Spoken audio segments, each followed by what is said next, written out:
કે જન્મતા હવે નામ લખાવાના પૈસા દેવાના? દોસ્તો, કઈ હદની સરકાર થઈ ગઈ છે, જેની અંદર કોઈ શરમ નથી વધી, કોઈ માનવતા નથી વધી, કોઈ ગરીબમાં ગરીબ માણસ પ્રત્યે સરકારમાં સંવેદના નથી વધી. એવા રાક્ષસો કરતા પણ નિમ્ન માનસિકતાના માણસો આ સરકારમાં બેઠા છે.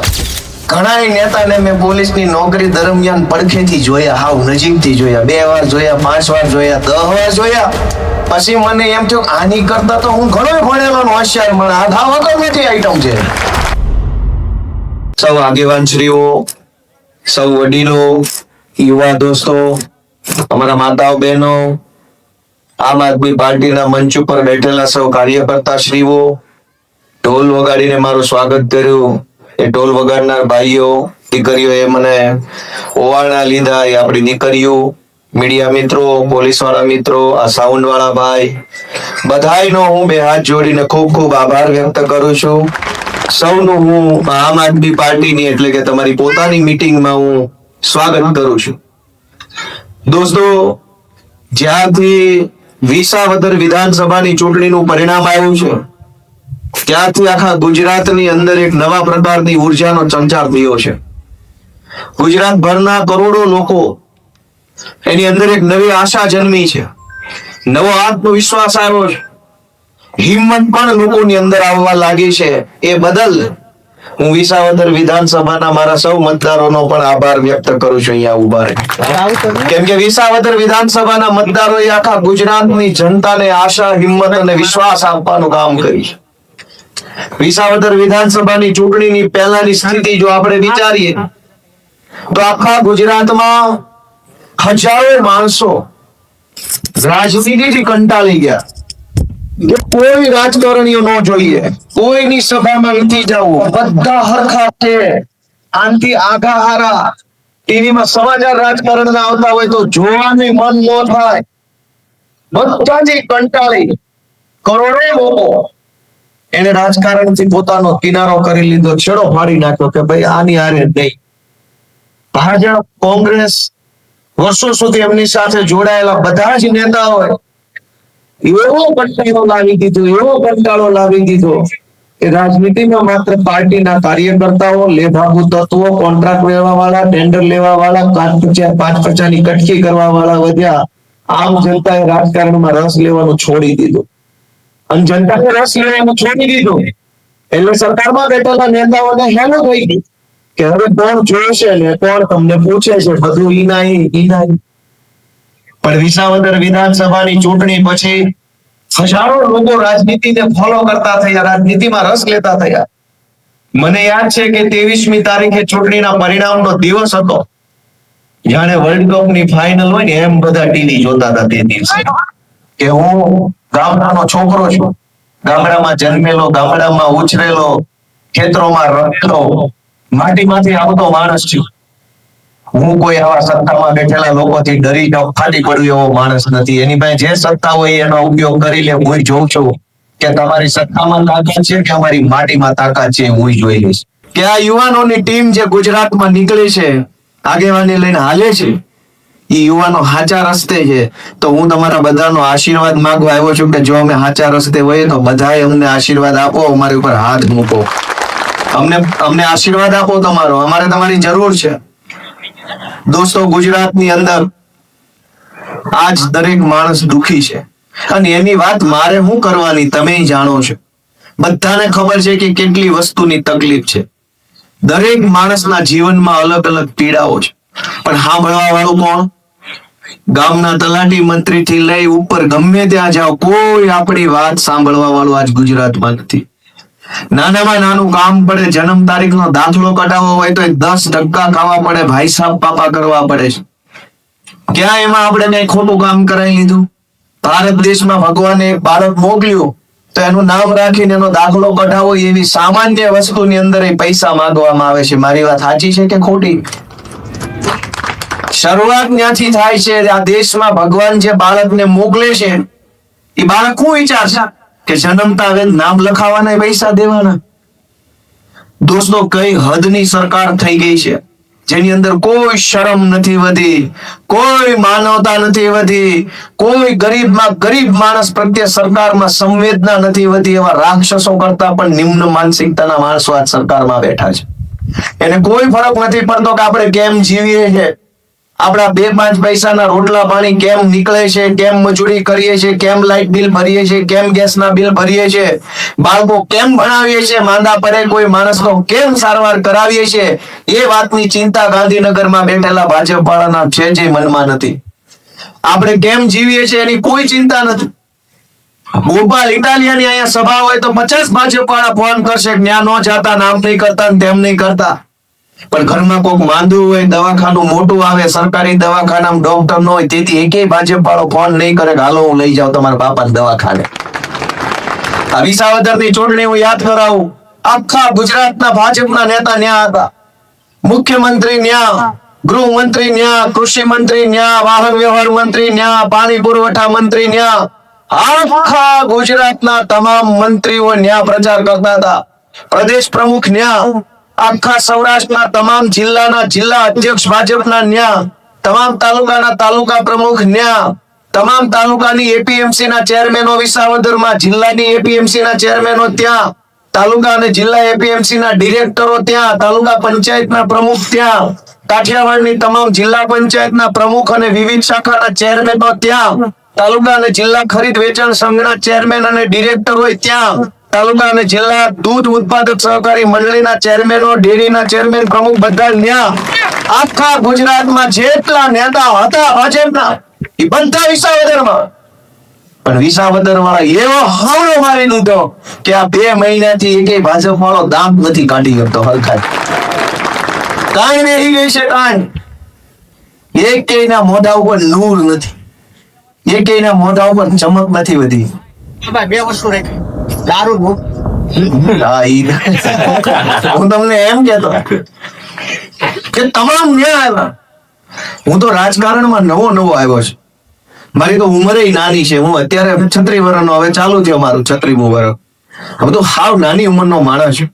મારા ખાનદાનમાં કોઈ ગ્રામ પંચાયતનો સભ્ય નથી બન્યો. અમને રાજકારણ બતાવે કોણ? આપણી જેવા નાના માણસોને રાજકારણ બતાવે કોણ? આપણને તો કોઈ રસ્તો ન બતાવે કે આ રાજકારણના રસ્તે કેમ જવાય, કેમ આગળ વધાય, કેમ નેતા બનાય. એવી હાલત ગુજરાતમાં છે. એમાંય હું નાનામાં નાનો માણસ, સરકારી નોકરી કરતો હતો, પોલીસમાં કોન્સ્ટેબલ હતો. હું તો અમદાવાદમાં ઓફિસલ વગાડીને નાનું મોટું કરી ખાતો હતો. અને એમાં થયું એવું કે હું જયારે અમદાવાદ સિટી પોલીસમાં હતો, અવારનવાર આ કેમ અમારા જમાદાર ભાઈ બંદોબસ્તમાં આવ્યા છે, અડખે પડખે ઉભા છે, એમ અમે ક્યાંક બંદોબસ્તમાં પોલીસ તરીકે જાતા, નામ ટાઈટ ઉભા રહેતા કેમ કે ભાજપના માણસો આવે. ઘણા નેતાને મેં પોલીસની નોકરી દરમિયાન પડખેથી જોયા, હાવ નજીકથી જોયા, 2 વાર જોયા, 5 વાર જોયા, 10 વાર જોયા. પછી મને એમ થયું આની કરતા તો હું ઘણો ભણેલો હોશિયાર, મને આ થાવ વગર નથી આઈટમ છે. મને અંદરથી પ્રેરણા થવા માંડી. હાવ આવી આઈટમ જો મંત્રી બની જતી હોય હું તો કેટલો હોશિયાર માણસ છું. જમાદાર તને આમ ટાઈટ ઉભા રહીને પડકેથી હાવ અકલ મથો નીકળે, ખબર તો પડી જાય ને આમાં કાંઈ છે નહીં. કેટલાયને મેં બંદોબસ્તમાં પડખેથી જોયા, વયા જતા, ઘડીક આમ જાય ને ઘડીક આમ જાય ને આપણે ટાઈટ ઉભા હોય. મેં કીધું ભાઈ મેલો નોકરી પડતી, આ રસ્તો પકડો, આમાં સારું થાય કઈ. અને આજ અમે સંઘર્ષના રસ્તે અહીંયા પહોંચ્યા. પણ હું જયારે સંઘર્ષના રસ્તે વિસાવદરમાં હતો, આ બધા મારી સામે આવ્યા, કરોડો રૂપિયા વેચાણા. મારે ઈ કહેવા જવું છે કે એક ગરીબ બેન દીકરીને વિધવા સહાય લેવી હોય સરકારમાંથી, આ કાગળ લાવો, ઓલું કાગળ લાવો, આ ફોર્મ ભરો, ફોટો નથી, અંગૂઠો નથી, સોગંદનામું નથી, આયા સહી નથી, બાબાના મરણનો દાખલો નથી, હસબન્ડ ગુજરી ગયા એનું 500 તો પ્રશ્ન કરે 1200 રૂપિયા માટે. ઈની ઈ જ ભાજપની ટોળકી ચૂંટણી આવે તો 5,000 રોકડા આપી જાય, કોઈ સોગંદનામા નથી કરવા પડતા. તો પૈસા જે ચૂંટણી આવશે તો પૈસા ઘરે ઘરે જઈને દઈ આવે. પણ ચૂંટણી ન હોય તે દિવસે એક ગરીબ માણસને 2,000 રૂપિયાની જરૂર પડે, આ ફોર્મ ભરો, આધાર કાર્ડ નો નંબર, અંગૂઠો, સોગંદનામું, ફલાણો સિક્કો, મામલતદારમાં જાઓ, પેટી આંબો કરાવો, 2,000 રૂપિયામાં તો 3 પેટીના તો નામ પૂછી લે છે આપણે. આપણે 2,000 રૂપિયા 5 પેટીનું પેટી આંબો કરાવે, દાદાનું નામ ને એના દાદાનું નામ, 3 પેટીના નામ આપી તે દીધા 500 રૂપિયા આપે છે. દોસ્તો આપણે વિચાર કરવાની જરૂર છે કે હજુ કેટલું સહન કરવું છે. આપણે કેટલું સહન કરીને અહીંયા બેઠા છીએ અને હું કામ આટલું સહન કરીએ છીએ. આમ તો આપણે કહેતા જ ક્યારેક ઘણીવાર એવું બને કે હગા ભાઈને ભાઈઓ ભાગની જમીનમાં 1 વીઘો જમીન વધારે વહી જાય ને તો કોઈ સહન ન કરે, તરત મામલતદારમાં અરજી આપે કે આને 1 વીઘો વધુ છે, ભાગમાં વધુ ગઈ છે. પણ રોડ ખરાબ હોય તો સહન કરી લઈએ, ગટર નો આવતી હોય તો સહન કરી લઈએ, સ્ટ્રીટ લાઇટ ન હોય સહન કરી લઈએ, ગમે એવા ટેક્સ આપણી ઉપર નાખે, ગમે એવા વેરા નાખે, સેસ ને નામે, જીએસટી ના નામે, ઇન્કમ ટેક્સ ના નામે, મ્યુનિસિપલ વેરો, રૂડા વેરો, આ વેરો લૂંટી લે, તોય કોઈ એક શબ્દ બોલતું નથી કે આટલી હદનો અત્યાચાર ન હોય. મિત્રો, અમે આગેવાની લીધી છે કે ગુજરાતની જનતા વતી અમે બોલશું, પણ અમે જે બોલીએ છીએ એ તમારો આત્મા એમ કે સાચું બોલે છે તો અમને આશીર્વાદ આપતા રહેજો, એવી અમારી લાગણી તમારા સમક્ષ છે. નાનામાં નાના માણસના વાત લઈને અમે નીકળ્યા છે. અમારી પાસે કોઈ મોટી મોટી વાત તમે ક્યારેય નહીં સાંભળો. અમારી વાત નાના માણસને લગતી હશે અને નાની વાત હશે, કેમ કે અમે આવીએ છીએ નાના ઘરમાંથી, એટલે નાના માણસની વેદના અમને સમજાય છે. જે લોકો રાજકારણમાં વર્ષોથી છે એના તો ખિસ્સા, પેટ ને ગોડાઉન ત્રણેય વસ્તુ ભરાઈ ગયું છે. એ થોડા સમજે કે આપણને કેટલી તકલીફ પડે છે. અનેક લોકો પાસે આજ રહેવાના ઘર નથી. ગુજરાત આખા મજબૂરીવશ તમને હું 4-5 દાખલા આપું કે ગુજરાત ભરમાં અનેક લોકો એવા છે જેની પાસે રહેવા માટે પોતાનું ઘર કે મકાન નથી.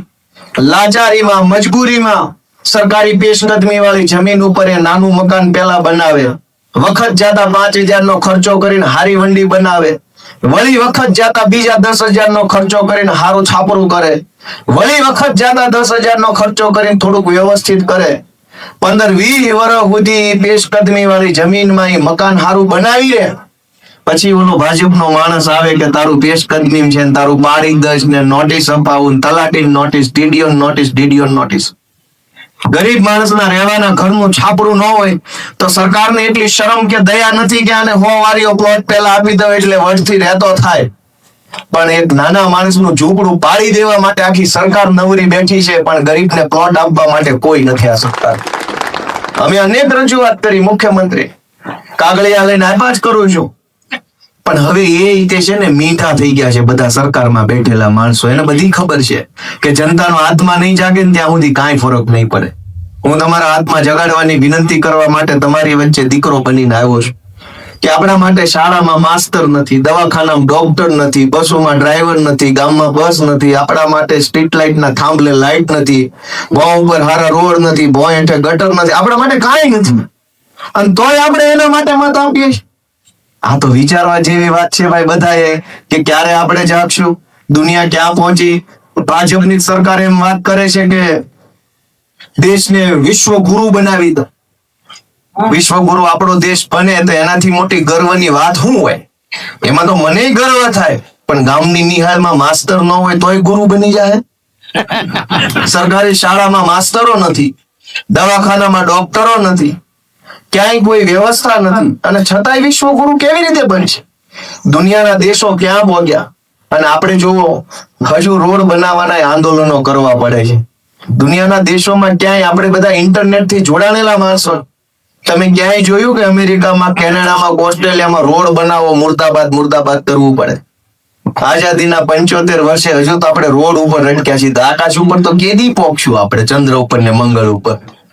મારી તમને બધાને વિનંતી છે કે બધાએ પોતાનો આત્મા જગાડે. ઘણો સમય વહી ચુક્યો છે, ઘણો સમય નીકળી ગયો છે, હવે જાજો સમય બગાડાય એવી હવે સમય નથી આપણી પાસે.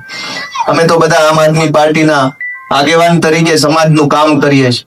ક્યાંક અમારી ભૂલી થતી છે, ક્યાંક અમારો અનુભવ ઓછો પડતો હશે, પણ તમે આશીર્વાદ આપશો, તમે હાથ પકડશો, તમે શીખવાડશો, તમે અમારું ઘડતર કરશો તો આપણે બધા ભેગા મળીને ગુજરાતની જનતાનું ઘણું સારું કામ કરી શકીશું દોસ્તો. અને મારે તમને એ માહિતી આપવી છે કે જનતામાં બહુ બધી તાકાત છે, પણ ભાજપ વાળાએ જનતાને પોતાની તાકાત ભૂલવાડી દીધી છે. હજારો લોકો એમ માને છે કે મારાથી શું થાય, મારાથી કાંઈ ન થાય, હું એકલો શું કરીશ, હું એક કરું તો કાંઈ ન થાય, કોઈ સમજતું નથી. હજારો લોકોની અંદર એક નિરાશા આવી જાય ને એવું કામ ભાજપે કર્યું છે. પણ હું તમને દાખલો આપું કે જનતાની તાકાત કેવડી મોટી તાકાત છે, અને આપણે આપણી તાકાત ભૂલી જઈએ તો આપણું શોષણ થાય, આપણી ઉપર અન્યાય થાય, આપણી ઉપર અત્યાચાર થાય. ગોપાલભાઈ ભગવાને 2 હાથ આપ્યા છે, પણ ગોપાલભાઈ ભૂલી જાય કે એની પાસે હાથ છે તો કોક ઢીકા મારીને વયું જાય. હું તમને યાદ કરાવું કે 2017માં ગુજરાતની વિધાનસભાના ઈ વખતના અધ્યક્ષે મારી ઉપર પ્રતિબંધ મૂક્યો કે ગોપાલ ઇટાલિયા ગુજરાતની વિધાનસભામાં એન્ટ્રી નહીં લઈ શકે, નહીં આવી શકે. ઈ જમાનામાં આંદોલન સાથે હું જોડાયેલો માણસ હતો, તો કઈક ને કઈક કામથી વિધાનસભામાં જે મંત્રી સંત્રીને મળીને રજૂઆત કરી લેતા. પણ એમને ગમ્યું નહીં ભાજપ વાળાને કે આ છોકરાઓ રોજ ઉઠીને શેના આવી જાય છે, શેની રજૂઆતો કરી જાય છે. આપણા રાજ્યમાં તો કોઈને બોલવાની છૂટ જ નથી, આ શેના બોલી જાય છે. મારી ઉપર 2017માં ઈ વખતના વિધાનસભાના અધ્યક્ષે પ્રતિબંધ મૂક્યો કે ગોપાલ ઇટાલિયાને વિધાનસભાના મેઇન ગેટ થી નો એન્ટ્રી, આને અંદર નથી આવવા દેવાનું. 2017, 18, 19, 20, 21, 22, 23, 24, 25 આ વિસાવદરની ચૂંટણી પહેલા સુધી મારી ઉપર સળંગ પ્રતિબંધ હતો. મેં એટલા વર્ષ સુધી હું વિધાનસભાના ડેલે ગયો નહીં કે આપણી હોનાની જ્યારે હું કામ ત્યાં પાણી નાખવા જાવ, નથી જવા દેવાનો. તો મેં જનતાની વચ્ચે રહીને સંઘર્ષ કર્યો, લડાઈ લડી, અવાજ ઉઠાવ્યો, થાય એટલું કામ કર્યું, ન થાય તે હાથ જોડીને ક્ષમા માંગી, પણ સંઘર્ષ કરતો રહ્યો. તો વિસાવદરની જનતાએ મારી ઉપર આશીર્વાદ ભર્યો, હાથ મૂક્યો અને મને વાસ્તે ગાસ્તે વિધાનસભાની અંદર એન્ટ્રી મળી વગર પરમિશન, કોઈ પરમિશન લેવી નથી પડી. તમે વિચારો કે સત્તાની તાકાત એટલી જ તાકાત છે કે એ 3 લીટી લખે અને મને અંદર આવતો રોકી શકે. અને એક વખત નહીં, હળંગ 7-8 વર્ષ સુધી સત્તા મને રોકી શકે એટલી તાકાત જ સત્તામાં છે. પણ જેથી જનતાનો હાથ માથે પડી જાય ને તે સત્તાની ઓકાત નથી કે મને રોકી શકે, વાસ્તે ગાસ્તે અંદર લેવો પડે. તો તમે વિચારો કે અધ્યક્ષની પેનમાં તાકાત છે કે તમારી આંગળીમાં રહેલા મતની તાકાત મોટી છે? કયો મને બધાય, તમારી તાકાત મોટી કે અધ્યક્ષની તાકાત મોટી? તમારી તાકાત મોટી છે. વિસાવદરની જનતાએ મને આશીર્વાદ આપ્યો. તો ગુજરાતની વિધાનસભામાં જ્યારે હું શપથ લેવા ગયો ધારાસભ્ય તરીકે, અધ્યક્ષે મને 3 કિલોનો ગુલદસ્તો આપ્યો, એમ કીધું તમારો અહીંયા વિધાનસભામાં સ્વાગત છે, લ્યો કરો સ્વાગત. 10 વર્ષ સુધી જેને મને અંદર ન આવવા દીધો, એ જ માણસે મારું સ્વાગત કર્યું. આ તાકાત ગોપાલ ઇટાલિયાની નથી, જનતાની તાકાત છે દોસ્તો. આ તમે તમારી તાકાતને ઓળખો, તમે તમારી તાકાતને જાણો. જે દિવસે રામાયણના પ્રસંગમાં આપણે જાણીએ કે લંકા કૂદીને જવાનું હતું ત્યારે હનુમાનજી બાપા પોતાની શક્તિ ભૂલી જાય એમને શ્રાપ હતો. એટલે જાંબુવનજીએ યાદ કરાવ્યું એમને કે તમે તો પવન પુત્ર છો, તમે એક ઠેકડો મારો તો આમ લંકામાં જઈ શકો એમ છો. જાંબુવનજીએ યાદ કરાવ્યું, હનુમાનજી બાપાને યાદ આવ્યું ને એક ઠેકડો મારીને કૂદ્યા, અશોક વાટિકા ઉધી ગયા. આજ જનતાની તાકાત યાદ કરાવવા માટે થઈને વિસાવદરની જનતાએ આપણને એક સંકેત મોકલ્યો છે કે જો તમે જાગો ને તો આવું પરિણામ આવે. ક્યાં સુધી આપણે હાથ લાંબા કરતા રહીશું ભાજપ સામે? ભાજપ આપણી વાત માનવા તૈયાર નથી. રોડ ખરાબ, આ ખરાબ, સરકારી અનાજ ખાઈ જાય છે. મેં આંદોલન કર્યું હતું તો જમાદારો મારી હામાં ચોટ્યા. આજની તારીખમાં એ ચોર ઉપર પગલા નથી લેવાના, જમાઈની જેમ હાંચવે છે બધા એને, અને અમને ગાળો દે છે. ગોપાલ ઇટાલિયાએ આખા ગુજરાતમાં કોઈનું પાવલીનું ખોટું કામ નથી કર્યું ને એટલે ભાજપની સામે ડોળા કાઢીને અમે બોલી શકીએ છીએ. પણ જેને ખોટું કર્યું છે એને બધાએ હાંચવે છે. તમને હું એક પ્રશ્ન પૂછું કે દાખલા તરીકે એવી ઘટના બને કઈક દારૂ વેચાતો અને બુટલેગરની બહુ હેરાનગતિ હોય ને તમારામાંથી કોઈ પણ માણસ પોલીસ સ્ટેશન ફરિયાદ કરવા જાય તો પોલીસ તમારા તરફ માંગ કરશે કે બુટલેગરની તરફ? બોલો, બધા બોલો, બુટલેગર તરફ હશે તમારી તરફ? ધારો કે તમારા ગામમાં રોડ બને છે કે ગટર બને છે, એમાં ભ્રષ્ટાચાર થયો, તમે તાલુકા પંચાયતમાં અરજી આપવા ગયા તો તાલુકા પંચાયતનો સાહેબ તમારી તરફ હશે કે ઓલા ચોર તરફ હશે? સાચું બોલજો, બધા બોલો, કોના તરફ હશે?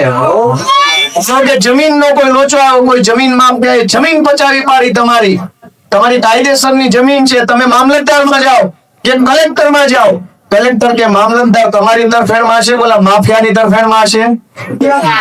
આખું સરકારી તંત્ર જે છે ને તમારી તરફેણમાં નથી, તમારું કોઈ નથી એમ વિચારી લેજો. અને તમને એમ લાગે કે આ વાત સાચી છે, અમારું કોઈ નથી, તો તમારા મનને પ્રશ્ન પૂછો કે કોઈ તમારું નથી તો તમારું કોણ? અને તમારું મન જવાબ આપે તો એને કહેજો કે અમારો હવે હાવણો ને હાવણા વાળો અમારો છે. હવે કોઈ તલાટી તમારો નથી, ટીડીઓ તમારો નથી, કલેક્ટર તમારો નથી, ધારાસભ્ય તમારો નથી, સાંસદ તમારો નથી. બધું જ ઓલા માફિયાઓનું છે, ગુંડાઓનું છે, બુટલેગરોનું.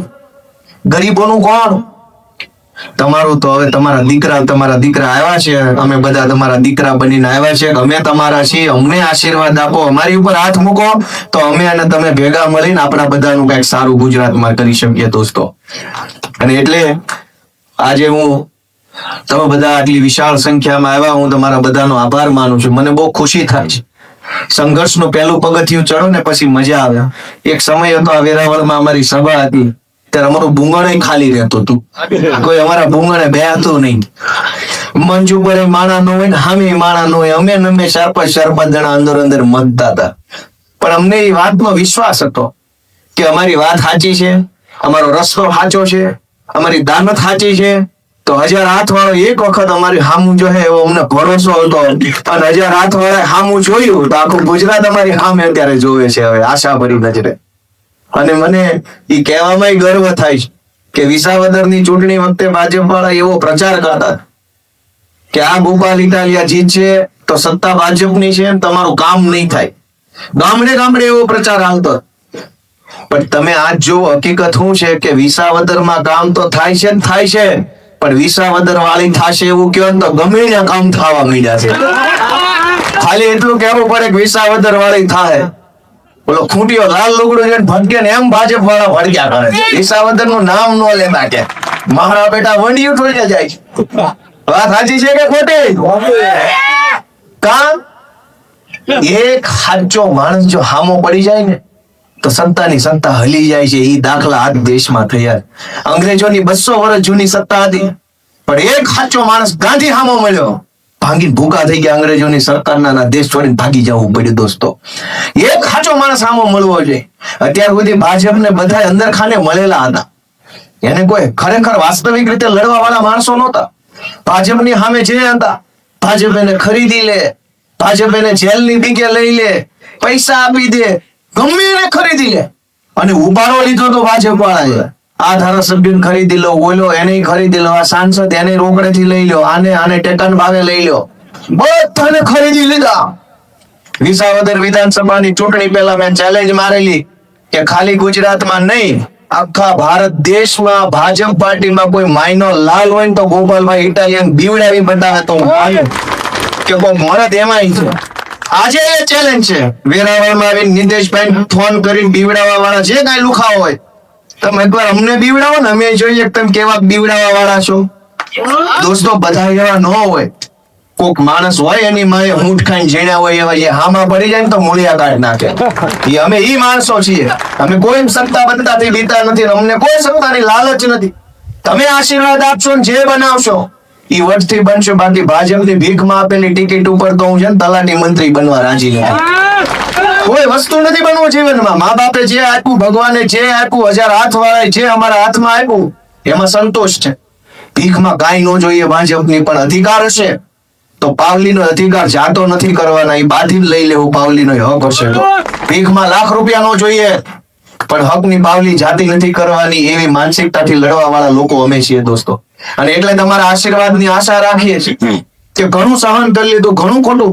આ નિતેશભાઈએ મને લિસ્ટ આપ્યું ગામનું કે ભાઈ અહીંયા આટલી સમસ્યા છે. ગઈકાલે મારી માણાવદરમાં સભા હતી, ત્યાં મને 2 પાનાનું લિસ્ટ આપ્યું. એની પહેલા મારી ગીરગઢડામાં સભા હતી પરમ દિવસે, ત્યાં મને 2 પાનાનું લિસ્ટ આપ્યું. એની પહેલા તાલાળામાં મારી સભા હતી, આ છેલ્લા 4-5 દીમાં ન્યાય મને 2 પાનાનું લિસ્ટ આપ્યું. આવતીકાલે ભાવનગરમાં સભા છે, ન્યાય મને લિસ્ટ આપશે. એની પહેલા મારી અમરેલીમાં મોટા પ્રિયા સભા હતી. જે ગામમાં સભા, ઈ ગામમાં પ્રશ્નોનું અવડું મોટું લિસ્ટ એડવાન્સમાં મને કોક આપી જાય છે કે આટલું બોલજો. હું એમ વિચારું છું, ગામ કાગળિયા નિબંધ લખાઈ જાય એટલા પ્રશ્નો છે, છતાં આ ભાજપ વાળાને મત કોણ દઈ આવે છે? મોટા મોટો પ્રશ્ન જે વાતનો છે કે આટલા પ્રશ્નો છે અને આ પ્રશ્ન કોણ સાંભળે છે? મેં તમને કીધું એમ આપણી વાત સાંભળવા વાળો કોઈ નેતા આખા ગુજરાતમાં નથી. અને વાત સાંભળવા વાળો નેતા નથી એટલું જ નથી, નેતા ક્યાં ભાજપ વાળા વધવા દીધા? બધા પ્યાદા જ વધ્યા છે. ખાલી નેતા તો ત્યાં કોઈ વધવા નથી દીધો. પોતાના દમથી જનતાનો અવાજ ઉઠાવી શકે, કામ કરી શકે, સરકારમાં બોલી શકે, એવા એકેય વધવા નથી દીધા. બધાને બનાવી દીધા છે મૂંગા, મૌન બનાવી દીધા છે. અને એટલે હું તમને વિનંતી કરવા આવ્યો છું કે એક તક અમને આપો. અમે સંઘર્ષ કરીને આટલો રસ્તો બનાવ્યો છે. રાજકારણમાં આસાન નથી હોતું. અહીં સુધી પહોંચવું બહુ અઘરું હોય છે. અમે કેટલું વેઠીને અહીંયા પહોંચ્યા છે. મારે રોદણા નથી રોવા, પણ તમે અમારી શક્તિને ઓળખો, અમારા સંઘર્ષને ઓળખો, અમારી ધીરજને ઓળખો. 10 વર્ષનું તપ કર્યું છે. ગુજરાતમાં ઘણા નેતા આવ્યા, ધારાસભ્ય બનવા, કોક આમ વહી ગયું, કોક તેમ વહી ગયું, કોક ચેરમેન ના હોતા હાટું થઈને વહ્યા ગયા, કોક 2 કરોડમાં વહ્યા ગયા. 10 વર્ષ જિંદગીના અમે રાજનીતિમાં આમ આદમી પાર્ટીમાં કાઢી નાખ્યા છે, પણ એક ડગલું પાછું નથી ભર્યું, કાંઈ નથી કર્યું, ખોટું કામ થઈને ટકી ગયા છે. તો આશા શું હોય સમાજ પાસે કે તમને એમ લાગે કે આ છોકરાઓમાં ધીરજ છે ટકી રહેવાની, તમને એમ લાગે કે આમની અંદર હિંમત છે, તમને એમ લાગે કે આ નેતૃત્વ કરી શકશે, તો આશીર્વાદ ભરેલો એક હાથ અમારા માથા ઉપર તમે બધા નહીં મૂકો એક વખત કે આપણો છોકરો છે, લ્યો હાથ મૂક્યો તારી ઉપર, જા આ વખતે તને મત દેવું. એટલું નહીં કરો તમે બધા. કેટલાય લોકો વંડી ઠેકી ગયા. જનતાના હાથમાં શું આવ્યું? ખાલી કકળાટ. 2 પોસ્ટ મૂકીને કહીએ ઓલોય વયો ગયો, ઓલોય વયો ગયો, ઓલોય વયો ગયો. કરીએ છીએ નથી કરતા આપણે બધા? જે વંડી ઠેકી જાય આપણે કકળાટ થી વધુ કાંઈ નથી કરી શકતા. વહી ગયા એ વહી ગયા, પણ રહી ગયા એની કદર કેદી થાય ને એ પ્રશ્ન મારો તમને બધાને છે. કે વહી ગયેલાની વાતો ચોરે ચોરે થાય છે, ઓટલે ઓટલે થાય છે. રહી ગયેલા ઉપર હાથ મૂકવાનું ભૂલી ન જાતા ચૂંટણી આવે ત્યારે, એવી મારી તમને હાથ જોડીને વિનંતી છે કે અમે ટકી ગયા છીએ, અમે જીરવી ગયા છીએ, ઘરના ઘા જીરવી ગયા. ભાજપે અમારી ઉપર હું જુલમ ન કર્યો. જેલમાં પૂર્યો મને 15 વખત, ઈશુદાન ગઢવી ઉપર ખોટું આળ મૂક્યું, પ્રવીણ રામને જેલમાં પૂર્યા, મનોજ સેરોઠિયા જેલમાં. અમારી આખી આમ આદમી પાર્ટીના નેતાઓ જનતા માટે થઈને જેલમાં રહેલા માણસો.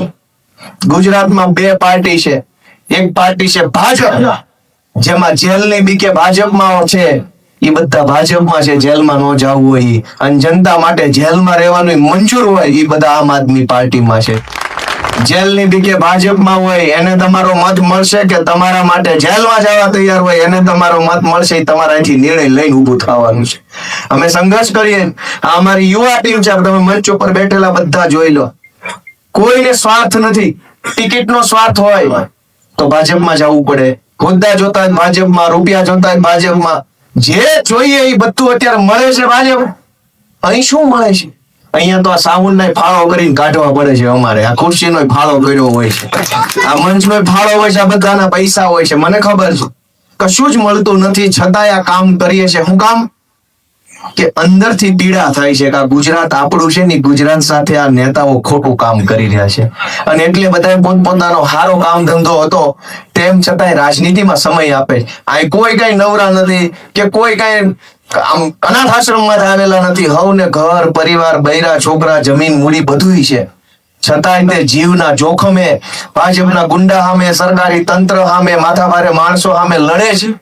એ બધાને તમારા આશીર્વાદની જરૂર છે. તમારા આશીર્વાદ અમને મળશે તો અમે ઘણું સારું કામ કરી શકીશું. અમે ક્યાંય ખોટું કામ કરતા નથી. આટલા વર્ષ થઈ ગયા રાજકારણમાં, ખોટી દિશામાં અમે પગલું નથી ભર્યું. એટલે હું તમને બધાને એવી વિનંતી કરું છું કે આ વેરાવળમાં જ્યારે પણ ચૂંટણી આવે ત્યારે તમારા બધાનો, નીતેશભાઈ એક સારી વાત કરી, હું તમને મને યાદ આવી ગયું એટલે કહી દઉં. તમારા ભાષણમાં તમે એમ કીધું કે ઓલો ભાજપનો માણસ જે હતો એ બહેનોને એમ કહેતો હતો કે આ તો ચૂંટણી નીતેશને લડવી છે એટલે એ તમને બધે લઈ જાય. તો ચૂંટણી અમારે એકને જ લડવી છે. અડધી બહેનો અમે જાત્રા લઈ જાઓ, અડધી બહેનો તમે લઈ જાઓ. તમારે નથી લડતી ચૂંટણી, તમે લઈ જાઓ. કમસે કમ અમારી બહેનો ની બાને ફરવાત મળે. હું તમને વટથી કહી શકું કે હું વિસાવદર વિધાનસભાની ચૂંટણી જીત્યા પછી અમારા ભેસાણ તાલુકાના તમામ ગામની બહેનોને હું મારા ખર્ચે ગુજરાતની વિધાનસભા જોવા હમણાં જ લઈ ગયો હતો. તમને બધા સમાચાર મળ્યા કે નથી મળ્યા? બહેનોને મળ્યા કે ન મળ્યા? આખા તાલુકાના બધા ગામની બધા સમાજની બહેનોને હું લઈ ગયો. અને બહેનોએ મને ન્યા વિધાનસભાના ઓટલે બેહીને એમ કીધું કે ભાઈ તું અમને પહેલી વાર કે અહીંયા લઈ આવ્યો, પહેલી વાર આ બતાવ્યું. તો મેં હામું કીધું તમે મને પહેલી વાર આ લઈ આવ્યા છો, તમે મને પહેલી વાર ધારાસભ્ય બનાવ્યો, મેં તમને બતાવ્યો તો આપણું હામું થઈ ગયું પૂરું. પણ હસતા વચસાય વાત એ છે કે તમારા મતથી જે ધારાસભ્ય બને એ પછી ક્યાં વયા જાય છે. મેં અમારી બહેનોના આશીર્વાદનું ઋણ ચૂકવવાની કોશિશ કરી. માં અને બહેનનો માથે હાથ પડેનું ઋણ કોઈ નો ચૂક્યું કે જીવતે જીવ. એ જિંદગીમાં શક્ય નથી. અમારી બહેનોએ મને આશીર્વાદ આપ્યા વિસાવદર ભેસાણની. મેં કીધું બહેનોનું ઋણ તો આપણે ઉતારી શકીએ નહીં, પણ વિધાનસભા બતાવું. અમારી ગામડાની બહેનો આખી પેઢીઓથી મજૂરી કરે, ખેતરોમાં આટા મારે, કેદી વિધાનસભા જોશે, કેદી મુખ્યમંત્રી જોશે, કેદી સચિવાલય જોશે, અધ્યક્ષની ખુરશી પડખે કેદી જોહે. અને બેનુમાં એવો અરખ આવ્યો. હું આ વાત એટલા માટે કહું છું કે ભાજપ વાળા એવું માને છે કે રાજકારણ કરવાનો એમના બાપાનો ને એમનો જ હક છે, આપણે ખાલી વેઠે જ ઉતારવા. હું કામ ભાઈ? અમે આ દેશના નાગરિક છે, ગરીબ ઘરમાં ભલે જન્મ્યા હોય, પણ મુખ્યમંત્રી બનવાનો અમારો હક છે, મંત્રી બનવાનો અમારો હક છે. અમે અમારી આવડતના દમ પર, અમારી આવડત કાબેલિયતના દમ પર બધુંય બનશું અને અમને અમારા માવતર બનાવશે. તમારી ભીખ ઉપર અમારે કાંઈ નથી બનવું. આ નીતિશ કુમાર હું કામ નેતા નહીં બને? અહીંથી ચોર નેતા બની જાય, બુટલેગર નેતા બની જાય, લફંગા નેતા બની જાય, પણ એક ખેડૂતનો દીકરો નેતા બને તો ભાજપ વાળા પેટમાં તેલ રેડાય છે. કટકી કરવા વાળા, કૌભાંડ કરવા વાળા, ખોટું કરી લાવવા વાળા, જમીનો પચાવી પાડવા વાળા, ખનીજ ચોરી કરવા વાળા બધા જ ગુજરાતમાં નેતા બની શકે તો ગુજરાતના ખેડૂતનો દીકરો ગોપાલ ઇટાલિયા નેતા બની શકે, નીતિશ ખૂંટે નેતા બની શકે, તમારામાંથી કોઈ પણ માણસ નેતા બની શકે. આપણો એ અધિકાર છે અને અમારો અધિકાર છે. અમે હકથી મત માંગશું બધા પાસે, અમે હાથ લાંબો કરશું અને જનતા આશીર્વાદ આપશે, તમે જીતશું. ભાજપ વાળાને એવું કોને સત્તા આપી કે તમે એમ કહી દો કે નીતિશને ચૂંટણી લડવી છે એટલે આવું કરે? અને તમે આટલા વર્ષો સુધી ચૂંટણી લડ્યા, પબ્લિકને હું આપી દીધો? કશું જ આપ્યું નથી.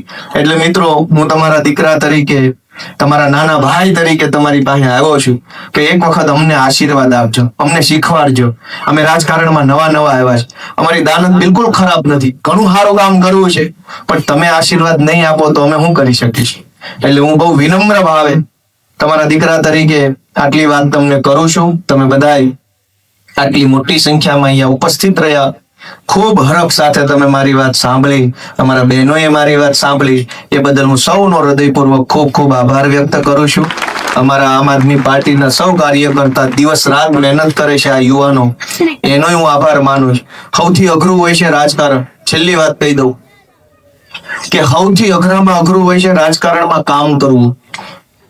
એમાંય અઘરું થઈ જાય જ્યારે તમારા ખાનદાનમાં કોઈ નેતા ન હોય, પહેલી વાર તમે રાજકારણમાં આવો તો બહુ અઘરું થઈ જાય. અઘરા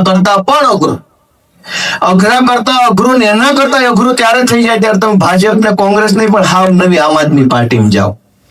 એક તો તમે રાજકારણમાં આવો છો, ઉપરથી તમારા પરિવારમાં કોઈ નેતા નથી, ઉપરથી તમે આમ આદમી પાર્ટીમાં જાઓ છો, ત્યારે જે અઘરું થાય છે ને, એવો અઘરો રસ્તો જેને પસંદ કર્યો હોય એ માણાની ક્ષમતાને તમે ઓળખશો એવી આશા રાખી અને મારી વાત ખરેખર પૂરી કરું છું. સૌનો ખૂબ આભાર. ભારત માતા કી જય. જય કિસાન.